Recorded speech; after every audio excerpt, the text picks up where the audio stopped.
제시카 외동딸 일리노이 시카고 과선배는 김치모 그는 이사촌. Bong Joon-Ho has taken the West by storm. First with his Best Picture winning Parasite, the first South Korean film to win in that category, and Mickey 17, having grossed $122 million in its first month, is nothing short of another sweeping success. Bong has levied his fame through his distinctive neo-new wave style, and it has brought him Western stardom. Mickey 17 stars some household names like Mark Ruffalo, Toni Collette, and Robert Pattinson. Mickey 17 is undoubtedly a cash-in on the market he breached with Parasite. Both films focus on hierarchies and social injustice, and more specifically class divide. These themes are a common feature of Bong's movies, and in fact can be seen as far back as Bong's lesser-known short film Incoherence, in which three seemingly unrelated men commit petty crimes on the eve of an important televised discourse on social disorder in Korea. So why do these themes of social injustice repeatedly appear in Bong's movies? Why has he chosen to spotlight these issues in his films, and how do they manifest themselves in his work?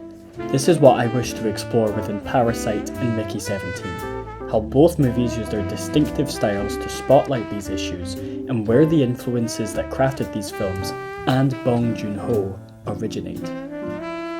Prior to the success of Bong Joon-Ho's more recent catalogue in the West, it was Bong's surroundings at the start of his career where we see his aesthetic and narrative style originate. Bong's early films were released in the middle of the South Korean New Wave, a movement empowered by the failed acts to destroy it. Filmmakers, upon hearing the news that the South Korean government planned to scrap the quota system, decided to protest and made clear that they had no desire to create films for the wider world and that their focus would continue to be on South Korea. Unfolding to their great advantage was a new atmosphere of liberalism and openness in the Korean art world, coming after long years of rigidity under the influence of successive authoritarian administrations. Creativity bloomed and a long-awaited renaissance came. The New Wave's influence was felt all across the nation's cinema, with more daring visuals like seen in Kang Jae-gyu's Shiri, and a shift to more naturalistic gritty storytelling like Lee Chang-dong's Peppermint Candy. The New Wave was the match that lit the fire, signalling to filmmakers across the nation to utilise the medium of film to tell the stories they wished to tell. Bong was one of many who took this opportunity and ran with it. Inspired by his peers in the wider New Wave movement, Bong Joon-Ho embraced the technical virtuosity brought on by the New Wave and seamlessly combined it with his ability to craft gripping and grounded stories. These stories always focus on people and the injustice brought upon them.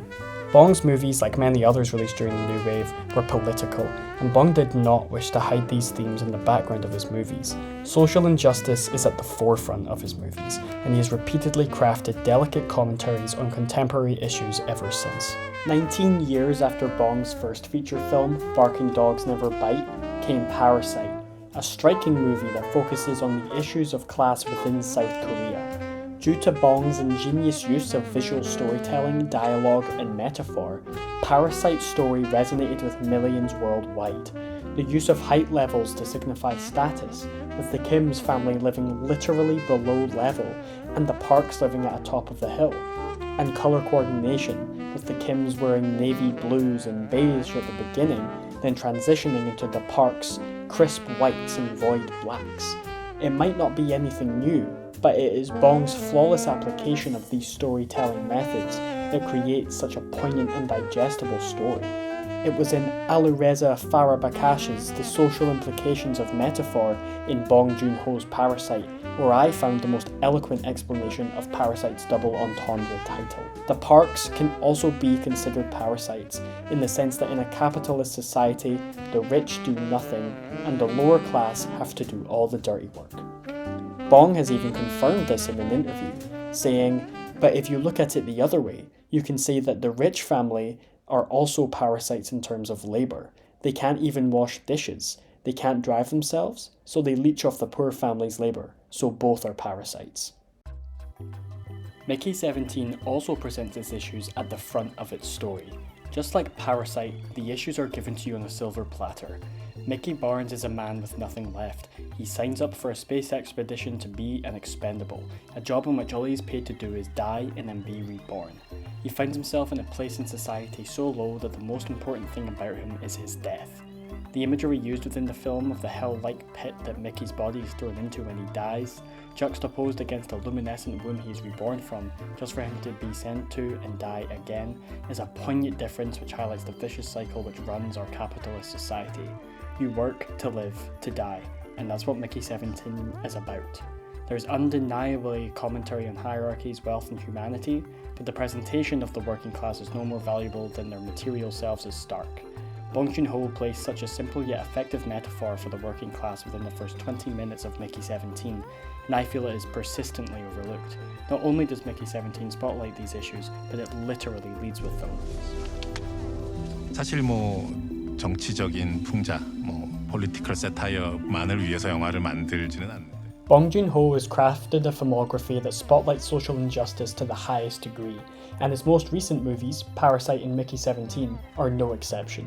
I hope to see him continuing creating movies that excel at poignant commentary on social issues, whilst also being enjoyable watch for everybody. Everyone can learn something from his movies. Whether wisdom or filmmaking, there's something for everyone in the cinema of Bong Joon-Ho. 프로파간다가 되는 거는 되게 싫어하기 때문에 그냥 그 자체로 재밌는 아름다운 영화를 만들려고 하죠.